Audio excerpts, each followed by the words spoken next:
the Western Hemisphere. Approximately 60% of the population lives below the poverty line. A major event that has contributed to the poverty in Haiti that I will be discussing in the presentation is the 2010 earthquake. Haiti has not had an easy road. From the beginning, Haiti has had economic issues and difficulty maintaining the law and several instances of abuses for decades. Although the devastating earthquake that struck Haiti in 2010 left Haitians in severe poverty without homes and/or basic resources like water and food and shelter. This 7.0 magnitude earthquake caused serious damage and left 300,000 buildings damaged beyond repair and caused 1.5 million of Haitians to be displaced from their own homes, causing millions of Haitians to live in tents with no water or electricity. Many rushed to aid Haiti. The Hope for Haiti telethon raised $58 million. Others raised millions more, costing billions to be donated to Haiti. Although the vast majority of Haitians lived in displacement camps with limited resources, living in unsanitary conditions, it comes to question, where did all this money go? Well, many argue that it covered the cost of the Red Cross and other resources that came immediately to the aid when the earthquake struck Haiti. Sadly, Haitians have not improved their living conditions since the earthquake. These displacement camps are not the best living conditions for any person. They are unsanitary and lawless. Young girls and women are exposed to sexual abuse, exposing these women to HIV and AIDS. Haiti has the most overall cases of HIV and AIDS in the Caribbean, and its HIV prevalence rates among the highest percentage-wise in the region. HIV prevalence in Haiti is largely dropping as a result of a strong AIDS and HIV educational program support from the non-governmental organizations. The Haitian government estimated that approximately 300,016 Haitians died from the earthquake, but it is difficult to argue that the death toll is impossible to count. The Haitians' first crucial migration occurred during the brutal 3-decade-long Duval father-son dictatorship, the collapse of which in 1986 led to political and economic chaos in Haiti. With continuous decades of poverty and political instability and a significant natural disaster that displaced about 1 million of Haitians, it is expected for Haitians to migrate to other parts of the world.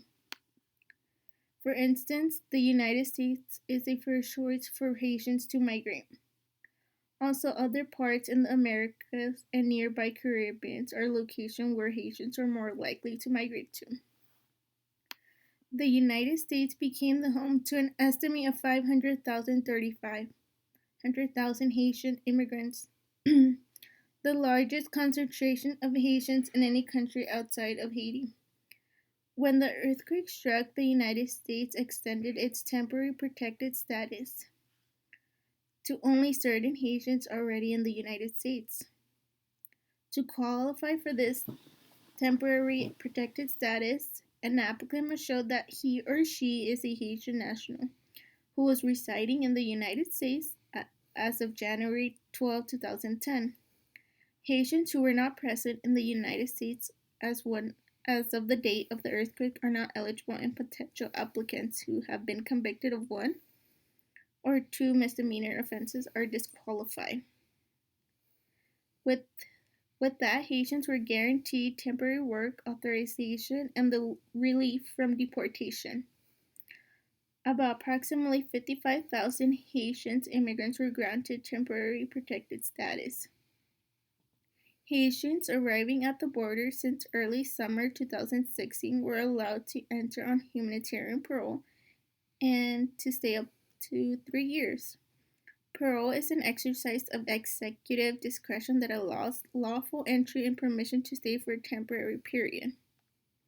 DHS announced that it would also grant humanitarian parole to orphan Haitian children who, as of the date of the earthquake, had already been formally adopted or were in the process of being adopted by American families. The parole will allow these adopted orphans to enter the United States before all formal processing of their cases is completed. During the Obama administration, many pressed on the Obama administration to admit greater numbers of Haitian immigrants overall, arguing that allowing more Haitians to leave Haiti and come to the United States would free up scarce resources in Haiti and increase the amount of remittance sent back to the country. Others have voiced opposition to any increase in the number of Haitian immigrants allowed in the United States, arguing that their admission will increase competition for jobs at a time of a protracted recession. Even before the 2010 Haiti earthquake struck, Haitians had populated communities in the United States like Florida and New York. Within just 1990 to 2018, Haitians' migration has tripled its size and has statistically been the fourth largest foreign born group from the Caribbean to the United States after Cuba, the Dominican Republic, and Jamaica. To this day, Haitians who obtain a lawful permanent residence are able to do so through family sponsored channels. Haitians, compared to other immigrants, are more likely to earn a lower household income but able to participate in the labor force. In statistically show that through 2014 to 2018, Haitians occupy 49% of Florida and 19% of New York. In the presentation, I discussed many topics on Haitian migration, but some things I did not discuss was migrations of Haitians in other countries. For future research, I will conduct research on Haitian migration throughout other countries. Some resources that were helpful and informative in gathering new information on Haitian migration were from the articles of the New Haitian Migration Patterns and Displacement, a UCLA article, and a decade after the earthquake, Haiti still struggles to recover from the conversation.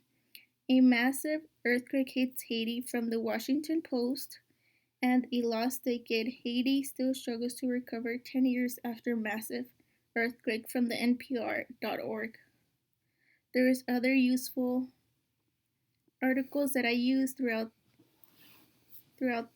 my research, but all these articles were very helpful in my research.